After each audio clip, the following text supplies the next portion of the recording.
रामायण और रामचरितमानस हमारे पवित्र ग्रंथ हैं। तुलसीदास जी ने श्री राम को ईश्वर मानकर रामचरितमानस की रचना की है, किंतु आदिकवि वाल्मीकि ने अपने रामायण में श्री राम को मनुष्य ही माना है। तुलसीदास जी ने रामचरितमानस को राम के राज्याभिषेक के बाद समाप्त कर दिया है। वहीं आदिकवि श्री वाल्मीकि ने अपने रामायण में कथा को आगे श्री राम के महाप्रयाण तक वर्णित किया है। महाराजा दशरथ ने पुत्र प्राप्ति हेतु यज्ञ आरंभ करने की ठानी। महाराज की आज्ञानुसार श्यामकर्ण घोद्धा चतुरंगिनी सेना के साथ क्षुब्धवा दिया गया। महाराज दशरथ ने समस्त मनस्वी, तपस्वी, विद्वान, आशी मुनियों तथा वेदविज्ञ प्रकांड पंडितों को यज्ञ संपन्न कराने के लिए बुलावा भेज दिया। निश्चित समय आने पर समस्त अभ्यागतों के साथ महाराज दशरथ अपने गुरु वशिष्ठ जी तथा अपने परम मित्र अंग देश के अधिपति लोभपाद के जामाता रंग ऋषि को लेकर यज्ञ मंडप में पधारे। इस प्रकार महान यज्ञ का विधिवत शुभारंभ किया गया। संपूर्ण वातावरण वेदों की ऋचाओं के उच्च स्वर में पाठ से गूंजने तथा समिधा की सुगंध से महकने लगा।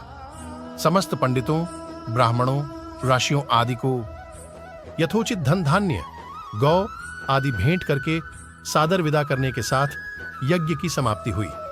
राजा दशरथ ने यज्ञ के प्रसाद चरा खीर को अपने महल में ले जाकर अपनी तीनों रानियों में वितरित कर दिया। प्रसाद ग्रहण करने के परिणाम स्वरूप तीनों रानियों ने गर्भधारण किया।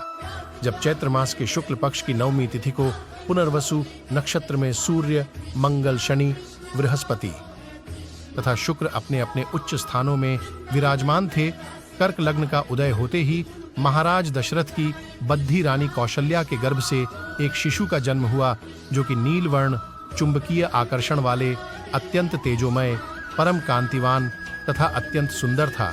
उस शिशु को देखने वाले देखते रह जाते थे। इसके पश्चात शुभ नक्षत्रों और शुभ घड़ी में महारानी कैकेयी के एक तथा तीसरी रानी सुमित्रा के 2 तेजस्वी पुत्रों का जन्म हुआ। संपूर्ण राज्य में आनंद मनाया जाने लगा। महाराज के 4 पुत्रों के जन्म के उल्लास में गंधर्व गान करने लगे और अप्सराएं नृत्य करने लगीं। देवता अपने विमानों में बैठकर पुष्प वर्षा करने लगे। महाराज ने उन्मुक्त हस्त से राजद्वार पर आए भाट, चारण तथा आशीर्वाद देने वाले ब्राह्मणों और याचकों को दान दक्षिणा दी। पुरस्कार में प्रजाजनों को धन धान्य तथा दरबारियों को रत्न आभूषण प्रदान किए गए। 4 पुत्रों का नामकरण संस्कार महर्षि वशिष्ठ के द्वारा किया गया तथा उनके नाम रामचंद्र, भरत, लक्ष्मण और शत्रुघ्न रखे गए। आयु बढ़ने के साथ ही साथ रामचंद्र गुणों में भी अपने भाइयों से आगे बढ़ने तथा प्रजा में अत्यंत लोकप्रिय होने लगे। उनमें अत्यंत विलक्षण प्रतिभा थी, जिसके परिणाम स्वरूप अल्पकाल में ही वे समस्त विषयों में पारंगत हो गए। उन्हें सभी प्रकार के अस्त्र शस्त्रों को चलाने तथा हाथी, घोड़े एवं सभी प्रकार के वाहनों की सवारी में उन्हें असाधारण निपुणता प्राप्त हो गई। वे निरंतर माता पिता और गुरुजनों की सेवा में लगे रहते थे। उनका अनुसरण शेष 3 भाई भी करते थे। गुरुजनों के प्रति जितनी श्रद्धा भक्ति इन 4 भाइयों में थी, उतना ही उनमें परस्पर प्रेम और सौहार्द भी था। महाराज दशरथ का हृदय अपने 4 पुत्रों को देखकर गर्व और आनंद से भर उठता था।